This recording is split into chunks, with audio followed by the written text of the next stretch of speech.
Baik, assalamualaikum warahmatullahi wabarakatuh. Eh, di kesempatan kali ini ya, kita akan melanjutkan bahasan berkaitan dengan materi pada perkuliahan lembaga keuangan mikro syariah, yang mana di materi-materi sebelumnya kita sudah membahas tentang pengantar lembaga keuangan syariah, kemudian juga telah membahas BMT.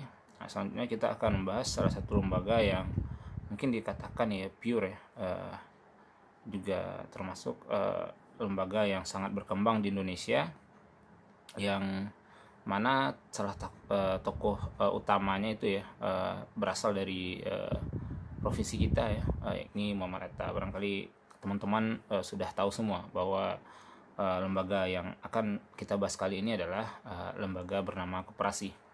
Nah, akan ada beberapa segmentasi yang akan dibahas. Tentu pertama kali yang harus kita bahas adalah definisi dari koperasi itu sendiri.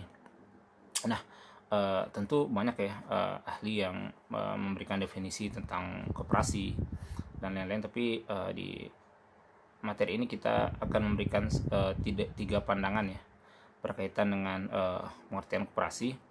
Yang pertama itu menurut V ya, dia menyatakan bahwa koperasi ini adalah usaha bersama yang dilakukan oleh orang-orang lemah ya, dalam upaya untuk memenuhi kebutuhan mereka dan kemudian mendapatkan manfaat ya sesuai dengan kontribusi yang dilaksanakan. Nah, jadi kalau dalam definisi V ini, koperasi itu identik dengan orang-orang yang lemah, orang-orang yang secara apa ya, secara pengertiannya memang tidak memiliki kekuatan yang lebih. Jadi karena memang kelemahan yang mereka miliki, maka mereka membentuk suatu usaha bersama ya dalam upaya untuk mengatasi kelemahan-kelemahan yang ada sehingga mampu ya mencapai tujuan bersama. Nah, kemudian nantinya mereka akan dibalas sesuai dengan kontribusi. Nah, tentu definisi ini merupakan suatu definisi yang saya rasa cukup baik ya, karena asasnya adalah kebersamaan, kemudian ada rasa lemah terhadap diri yang menyebabkan mereka harus bersama, dan konsekuensinya atau istilahnya imbal jasa ataupun balasan yang didapatkan itu sesuai dengan kontribusi yang diberikan. Nah, itu adalah definisi pertama yang diberikan oleh V. Kemudian definisi kedua dituliskan oleh Pak Muhammad Hatta ya, wakil presiden pertama kita di Indonesia yang ya berasal dari Bukit Tinggi ya. Dia menyatakan bahwa koperasi itulah usaha bersama yang dilakukan dengan asas tolong menolong. Jadi memang basis utama dari koperasi kalau versi Muhammad Hatta adalah tolong menolong. Nah, tentu ini suatu yang sangat menarik juga ya, apalagi kalau misalkan kita kaitkan dengan kajian keagamaan ya. Kan di dalam salah satu ayat Allah jelaskan juga, tolong menolonglah kamu dalam kebaikan dan jangan dalam hal kemungkaran ya. Nah, jadi barangkali kalau dalam pemahaman saya, salah satu mendasari kenapa Muhammad Hatta ya mendorong timbulnya koperasi, gerakan koperasi sebagai gerakan usaha bersama yang dibentuk untuk membantu pihak-pihak lain ya, terutama pihak-pihak yang berkekurangan, kalangan bawah. Tentu alasannya adalah karena basis tolong menolong ini ya, dan diilhami oleh salah satu ayat Allah tadi ya. Karena memang tolong menolong adalah ciri khas bangsa Indonesia kita gitu. Nah, jadi memang asas tolong menolong inilah yang mendasari koperasi ya versi Muhammad Hatta, karena itu tadi ya didasari oleh semangat budaya bangsa kita yang gemar gotong royong, yang memang suka tolong menolong dengan satu dan lainnya. Dan barangkali memang karena pada masa beliau kan memang gerakan kebersamaan itu sangat besar ya, karena kita saat itu bahasanya masih masa-masa fase perjuangan, kemudian telah berhasil, sehingga semangat tolong menolong itu sangat tinggi. Nah, apalagi itu ya, kalau dalam pandangan saya, beliau sangat diilhami oleh salah satu firman Allah yang menyatakan bahwa kita harus tolong menolong dalam kebaikan, dan koperasi adalah aplikasi atau implementasi dari ayat tersebut ya, bahwa tolong menolong dalam upaya membantu sesama agar bisa berkehidupan lebih baik gitu. Kemudian definisi ketiga kita ambil ya dari undang-undang ya, karena memang untuk bisa legalitas suatu lembaga berjalan maka tentu harus ada undang-undangnya. Maka di Indonesia pun koperasi diatur di Undang-Undang Nomor 25 Tahun 1992 berkaitan dengan Undang-Undang Perkoperasian. Nah, dalam definisi dalam undang-undang ini dinyatakan bahwa koperasi adalah badan usaha, perseorangan ataupun badan koperasi yang mana dibentuk untuk secara bersama, di mana terjadi ada pemisahan kekayaan ya dari anggota tentu sebagai modal, yang mana hal tersebut bergerak ya dalam berbagai bidang baik ekonomi, sosial, dan budaya sesuai dengan prinsip-prinsip koperasi. Nah, jadi kalau dari segi koperasi dari versi undang-undang, tentu karena undang-undang merupakan sebuah legalitas formal ya bagi jalannya sebuah lembaga di negara kita ya, maka mereka mengambil definisi sebagai individu ataupun kelompok ya. Jadi lebih memfokuskan kepada pengertian objeknya, pelaku yang menjalankan kegiatan perkoperasian. Nah, sedangkan dari dua definisi yang lebih awal tadi kita bahas oleh Fei dan Muhammad Atta, lebih ke mana istilahnya semangat kegotong royongan ya, semangat keusahaan bersama untuk membantu yang lain gitu. Nah, jadi kalau bisa kita gabungkan dari ketiga hal ini ya, beberapa hal yang saya rasa menjadi ciri khas dari definisi koperasi adalah, pertama, koperasi identik dengan orang-orang yang memang kaum bawah ya, atau orang-orang yang memang punya persamaan nasib, persamaan perjuangan. Nah, itu tentu kalau misalkan kita kaitkan dengan banyak konteks ya. Kenapa misalkan pada orang-orang yang punya kesamaan nasib, kesamaan perjuangan itu usahanya jauh lebih sukses. Misalkan teman-teman yang di organisasi, kenapa misalkan lebih kompak ya, misalkan dibandingkan dengan orang-orang teman-teman yang di kelas ya. Karena di organisasi kan punya tujuan yang sama, ide yang sama, visi yang sama ya. Nah, kalau dari beberapa definisi yang dicetuskan oleh Fei, definisi pertama itu adalah identik koperasi itu sebagai organisasi yang memang berfokus pada kaum-kaum bawah. Kemudian ciri selanjutnya adalah koperasi itu berbasis tolong-menolong. Nah, sebagai usaha bersama dari satu anggota untuk anggota lainnya. Kemudian koperasi juga bertujuan untuk memberikan jasa ya, atau imbal jasa kepada anggotanya berdasarkan kontribusi yang dia berikan. Misalkan semakin besar simpanan pokok dan simpanan sukarelanya, tentu semakin besar bagi hasil yang dia dapatkan, logikanya yang seperti itu. Kemudian yang ketiga adalah koperasi, jika kita kaitkan itu adalah sebuah badan hukum. Nah, badan hukum yang bisa dibentuk oleh perorangan yang bersama-sama dan bisa juga dibentuk oleh badan yang memang sudah ada gitu ya. Nah, dalam artian misalkan sebuah perusahaan pengen buat koperasi bisa, atau orang-orang yang memang individu yang bergerak ya, yang awalnya mungkin mereka punya modal kayak di di komplek arisan-arisan ibu-ibu, bikin kumpul modal bersama, kemudian modal itu nanti diputar untuk saling membantu dengan pihak-pihak lain. Nah, jadi itu beberapa ciri khas definisi koperasi. Kalau saya pribadi memberikan definisi koperasi itulah memang usaha bersama ya, yang basisnya gotong royong, yang itu dari anggota untuk anggota ya. Nah, dan tujuannya tentu memberikan kesejahteraan bagi seluruh anggota. Nah, itu sih kalau saya mendefinisikan dari ketiga definisi koperasi tersebut. Usaha bersama yang bisa dibentuk oleh badan ataupun pribadi yang berkumpul bersama-sama dengan asas tolong-menolong, dengan tujuannya adalah mencapai kesejahteraan yang dimiliki oleh anggota koperasi. Kemudian selanjutnya ya, itu tadi definisi. Kemudian yang kedua adalah ciri-ciri koperasi. Jadi ciri koperasi sebenarnya bisa kita ambil juga tadi dari definisi yang sudah disebutkan dari 3 konteks yang kita ambil tadi menurut Fay, Muhammad Hatta, dan Undang-Undang Koperasi Nomor 25 Tahun 1992. Tapi untuk lebih detailnya tentang ciri koperasi itu dijelaskan di undang-undang yang kita jadikan sebagai definisi koperasi tadi. Nah, memang Undang-Undang Nomor 25 Tahun 1992 itu fokus membahas tentang koperasi. Maka ada beberapa hal ya yang menjadi ciri khusus koperasi. Pertama tentu keanggotaan bersifat sukarela ya. Jadi memang koperasi itu nggak bisa dipaksa.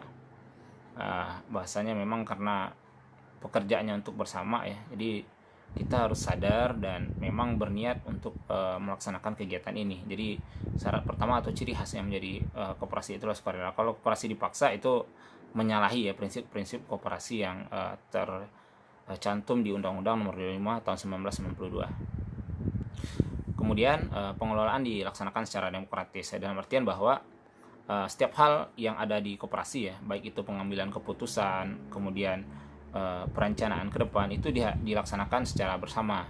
Tentu meminta pendapat misalkan dari anggota, karena kan koperasi tentu ada pengelolanya, ada pengawasnya. Dalam melaksanakannya maka koperasi harus melaksanakan secara demokratis. Makanya kan di koperasi yang tertinggi itu adalah RAT, rapat anggota tahunan, karena di sana kita akan bisa membahas ya evaluasi kinerja, kemudian bagaimana koperasi ke depan yang akan menghadirkan pengelola, pengawas, dan anggota yang tentu saja harus dijalankan secara demokratis.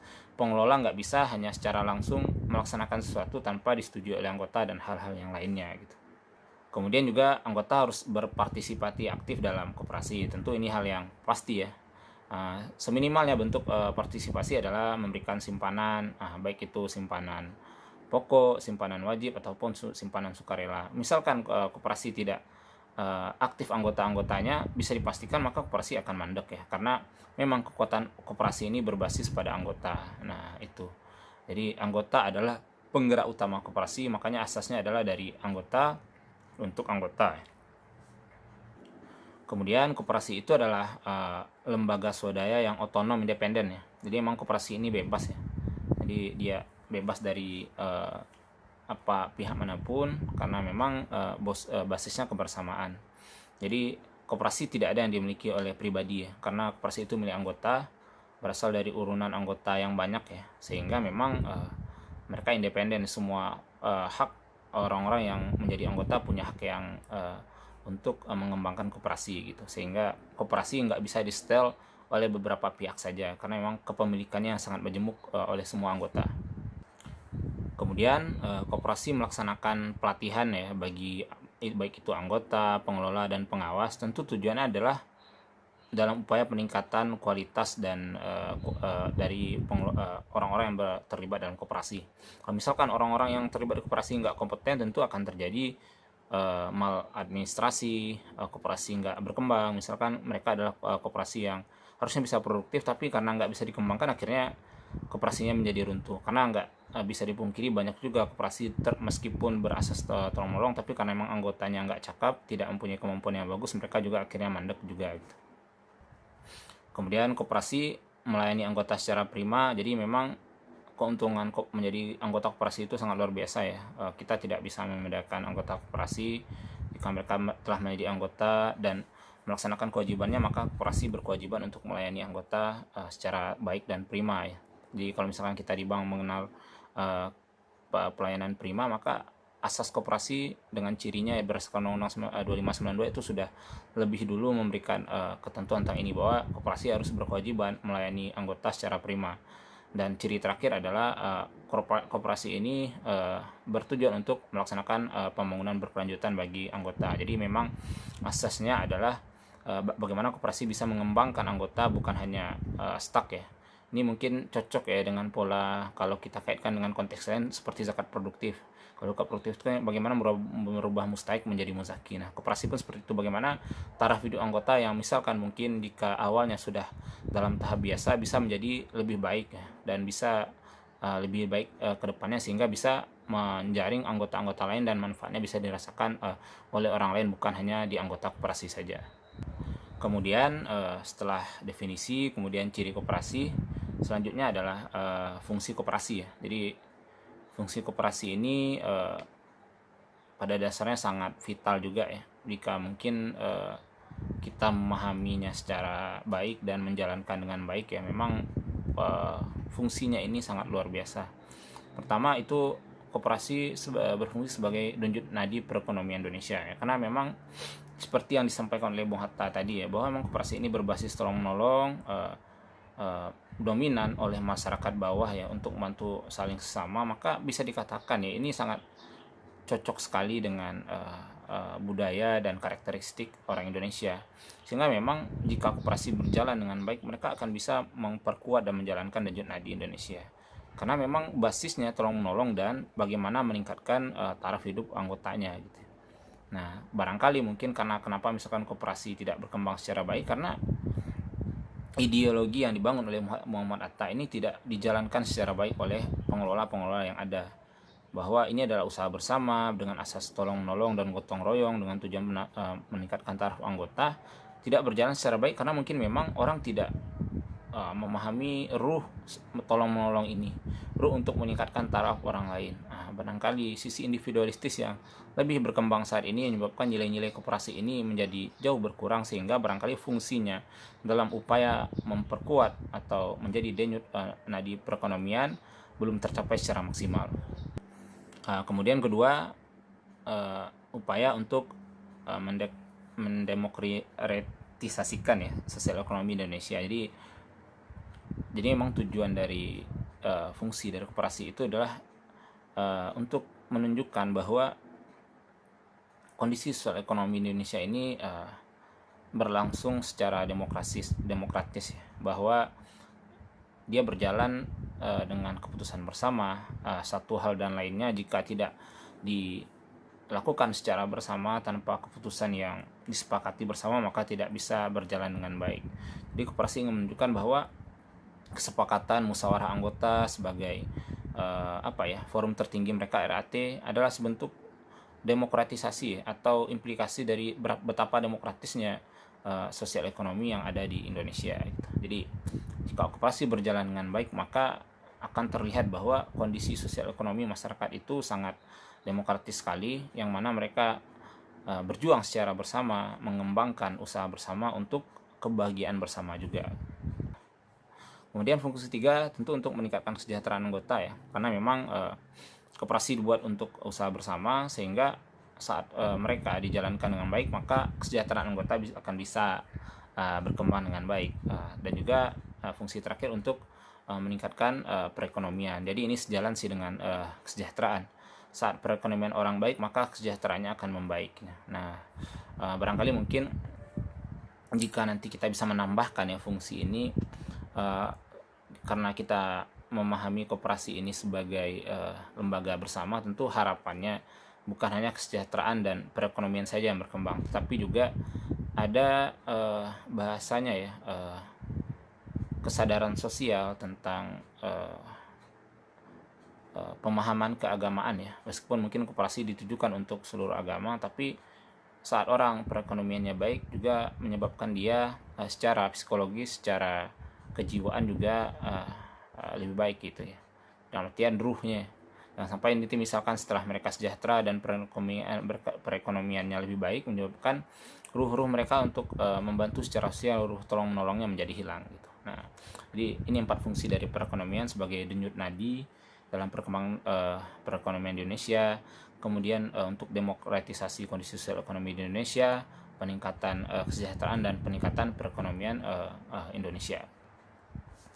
Nah, kemudian setelah fungsinya ada peran dan tugas ya. Peran dan tugas ini sebenarnya sejalan sih dengan fungsi koperasi ini, mana pertama tentu berperan untuk peningkatan kesejahteraan anggota, kemudian berperan dalam sosialisasi, melaksanakan pelatihan, memberi bantuan kepada masyarakat lain ya di luar anggota ya, yang istilahnya orang-orang yang memanfaatkan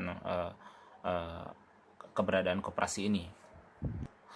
Kemudian membantu meningkatkan taraf hidup masyarakat. Jadi peran koperasi ini merupakan turunan dari 4 fungsi koperasi tadi, di mana memang tujuan utama adalah bagaimana membantu kesejahteraan anggota, kemudian lanjutnya membantu meningkatkan kesejahteraan masyarakat yang ada di sekitar mereka. Karena tujuan kecilnya, skop mikronya adalah pengembangan anggota, dan skup makronya adalah membantu masyarakat yang berada di sekitar atau yang memanfaatkan jasa koperasi. Nah, tentu ini merupakan peran yang sangat besar ya. Tentu kesejahteraan kaitannya bisa dalam peningkatan perekonomian, pemberian sosialisasi, pendidikan, dan lain yang sangat luas cakupannya. Jadi fungsi yang utama dari koperasi adalah memberikan pengembangan kesejahteraan dan perekonomian secara mikro dulu pada anggota, dan secara makronya kepada masyarakat yang berkecimpung dan berkaitan dengan koperasi. Nah, kemudian yang terakhir untuk jenis koperasi ya, jika kita lihat di PSAK nomor 27 tahun 1999 setidaknya ada 4 jenis koperasi ya. Pertama itu koperasi konsumen ya.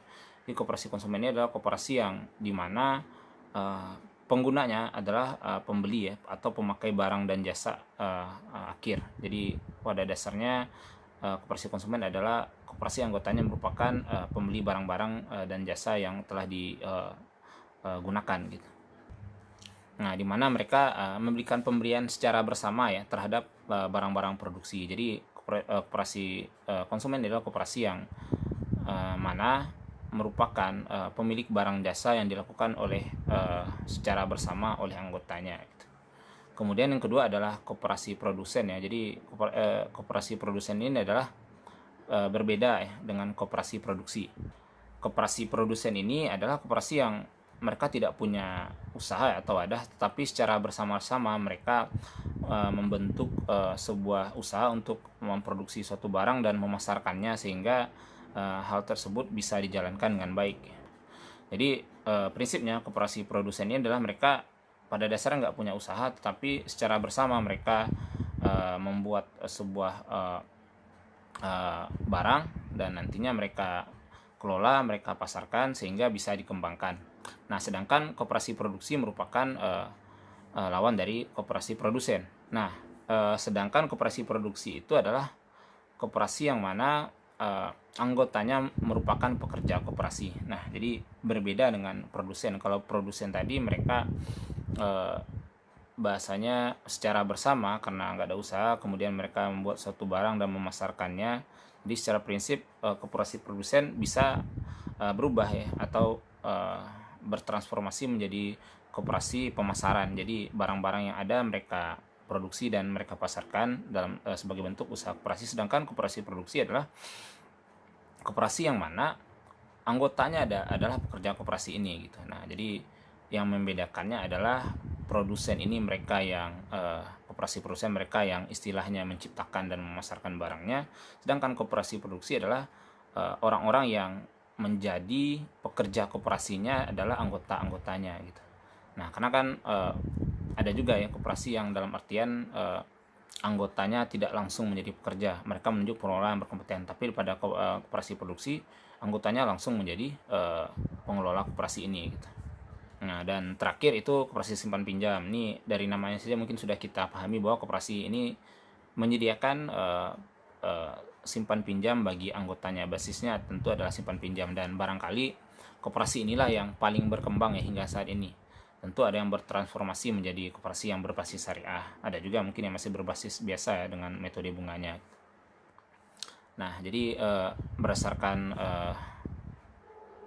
hal di atas ya, di PSAK nomor 27 tahun 1999 kita bisa membagi koperasi menjadi 4: koperasi konsumen, koperasi produksi, koperasi produsen, dan koperasi simpan pinjam.